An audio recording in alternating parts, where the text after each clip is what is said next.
ડીસા અર્બુદા વિદ્યાલયથી લઈને સરદાર બાગ સુધી સંસ્કૃત ગૌરવ યાત્રા યોજાઈ। સંસ્કૃત ભાષાને વધુ લોકપ્રિય બનાવવાના કેન્દ્ર અને રાજ્ય સરકાર કટિબદ્ધ છે। વિશ્વ સંસ્કૃત દિવસ નિમિત્તે રાજ્યભરમાં 6 ઓગસ્ટથી 8 ઓગસ્ટ દરમિયાન સંસ્કૃત ગૌરવ યાત્રા, સંભાષણ દિવસ અને સાહિત્ય દિવસની ઉજવણી કરવામાં આવી રહી છે।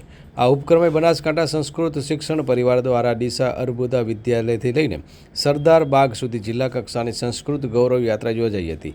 આ યાત્રામાં જિલ્લા શિક્ષણ અધિકારી ડૉક્ટર હિતેશ પટેલ ઉપસ્થિત રહી 4 વેદોનું પૂજન કરી શંખનાદ સાથે ગૌરવ યાત્રાનું પ્રસ્થાન કરાવ્યું હતું।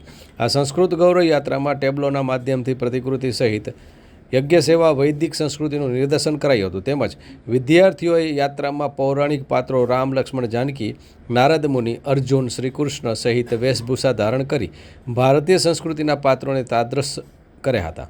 સરદાર બાગ ડીસા ખાતે સંસ્કૃત ગૌરવ યાત્રા સમાપન પ્રસંગે જિલ્લા શિક્ષણ અધિકારી ડૉક્ટર હિતેશ પટેલ દ્વારા સંસ્કૃત વિષયની આજના સમયમાં મહત્ત્વ અને શિક્ષણમાં તેનો પ્રચાર પ્રસાર વિશે ઉપસ્થિતોને સમજ આપી હતી।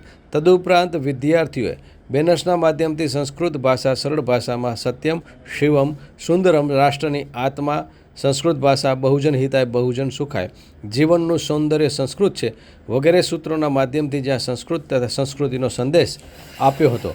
આ યાત્રામાં પઠત સંસ્કૃતમ, વદત સંસ્કૃતમ, જયતુ સંસ્કૃતમ સહિતના સંસ્કૃત શ્લોક અને ગીતોના માધ્યમથી સંસ્કૃત ભાષાનો પ્રચાર પ્રસાર કરવામાં આવ્યો હતો।